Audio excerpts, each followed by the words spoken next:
Okay, so to start things off, this is what I woke up to. Wow, all this was going on when I was with my ex. She's gonna find out I cheated. Nothing has to. Oh no, I want this to come out. It's all in the past. It's all in the past. I kind of feel like he started a story and didn't finish it. So I'm going to, and this is gonna be long. So it all started with this guy named Kill Zero. He's another artist. We all made music and hung out there, and he was like, yo, you need to meet this guy, like, you guys are gonna get along, like, you guys are just gonna click, just trust me, you have to meet him, okay? And so I listened, we met, within 2 weeks we were dating, we were in love, whatever, things were going great, so I thought. Yesterday I found out he was talking to some other girl the whole time, like back when I thought that we were still good, right? Before the fighting, before all of that stuff. And so his excuse for cheating on me is that I treated him bad and that I said mean things to him, which I'll get into later on. But basically, I'm debunking that excuse, so now he's left with no excuses at all except the fact that he's an asshole. And besides the fact that he was, I'd call it maybe emotionally cheating, because it was through like text, DMs, whatever, it wasn't like in person. He was talking shit about me. He was telling people that I was some crazy girl and that I was Jesse's ex-girlfriend, which never happened. You can ask anyone in Members Only, I never dated him.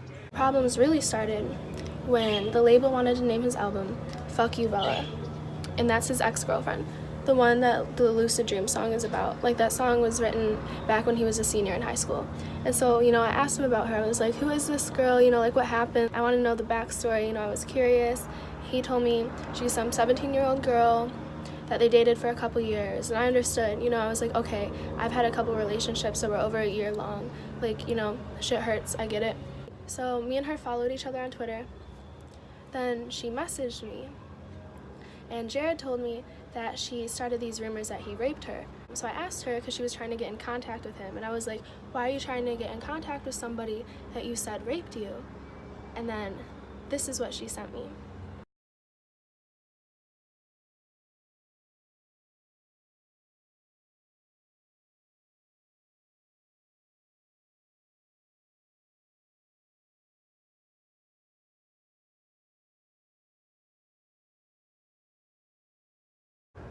So yeah, I did tell him that I hated him.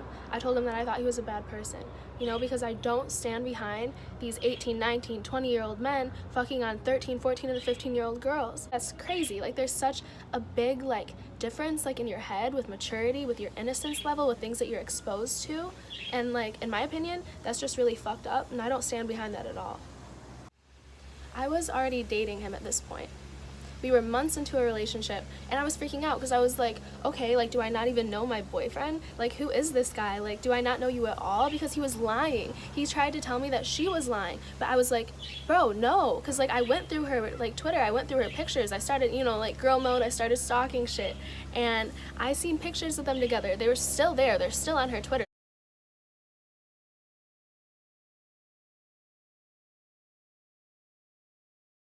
That's all he does is lie. He lies to me, he lies to you guys, he lies to his mom, he lies to everybody.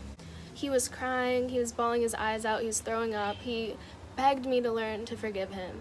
He begged me not to leave. So I said okay, and that I'd stay, because I loved him, But then, a couple weeks later, I still didn't trust him, because things just seemed sus. He just seemed sketchy at this point. I didn't trust him. And so he started making songs about how I couldn't learn to forgive him. He was trying to flip the script, turn the tables, make it my fault, right? That's manipulative as fuck. That's another red flag that I didn't pick up on. Over time, he had me drop out of school. He told me he was gonna help me with all this shit, no bum shit. I still have the fucking screenshot.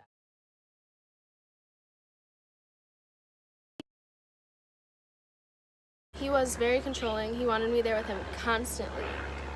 Every show, every flight, every meeting, every car ride, every studio session, everything.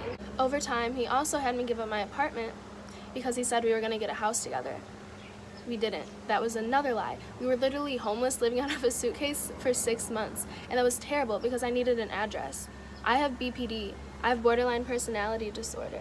It's kind of like bipolar, like depression, and the lifestyle we were living was making me very sick. Like I needed medication or therapy because like it was giving me anxiety and it was making me very depressed. And since I wasn't working or in school or had a home, it made me feel worthless, and it made me feel like I was living off of somebody else's, and that is not what I wanted to do. I'm a very independent person, and I wanted to be put into a position where I could make my own money and do my own thing, and that's just like not what was going on at all.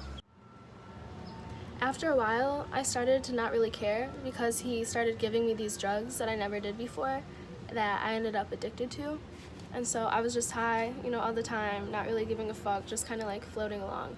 But to be honest, deep down I was like really depressed and I really needed help. And I told him this, like I started literally having suicidal thoughts, and I told him this, like I was scared of what was going on in my head. He didn't give a fuck. He didn't care. I also didn't have a job. I don't know if I mentioned that earlier or not, but I didn't have a job. Jared made me quit. I was following him everywhere. But then he was using my money still. And it's like, why are you comfortable spending my money when I don't have a source of income? Like, he didn't have a debit card, he didn't have a phone, he didn't have a car, he didn't have a house, he didn't have shit. So I would have to put my debit card down at the hotels, right?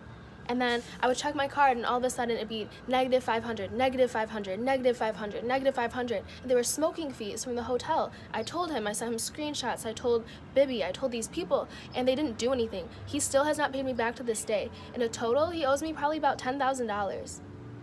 Like right before we broke up, he made me leave all of my clothes at his mom's house because he said that he'd buy me new ones. Guess what? Another lie. He didn't. I ended up having to spend some of my own money to pay for that shit.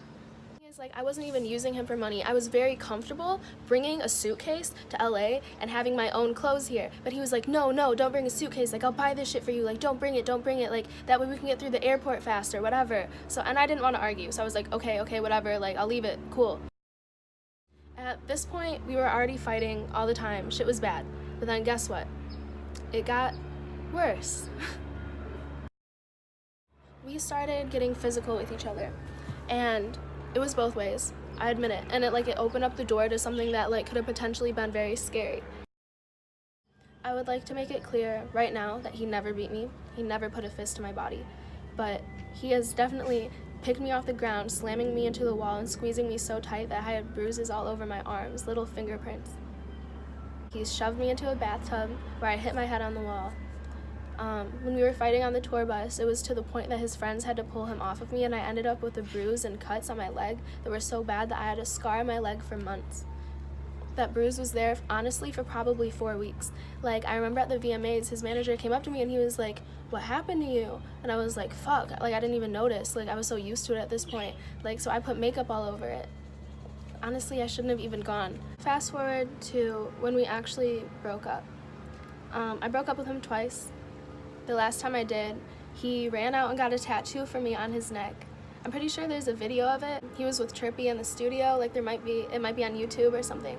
And then we were physically fighting, and he just started crying, holding on to me, and I promised him, I was like, babe, I'll be right here, because he was gonna go to a show, and I was staying back to get my hair done, and I was like, I'll be right here when you get back, I promise. He made me wait in LA for 2 weeks, telling me he was coming back, and he never came back. I was literally left with nothing.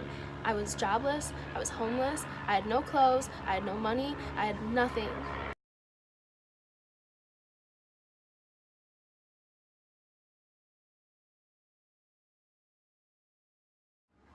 He broke up with me through a text and never called once. To this day, he has never called me.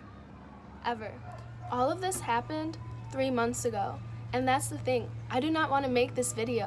If I did, I would have done it when it happened. I'm doing this because that video came out of where he admitted to cheating on me and laughing. He's constantly disrespecting me. Listen to the songs that he has about me. The one that he showed yesterday. Those songs are not new. He made that as soon as we broke up. Do you know how much that hurt? And before the accusations start, no, I did not cheat on him.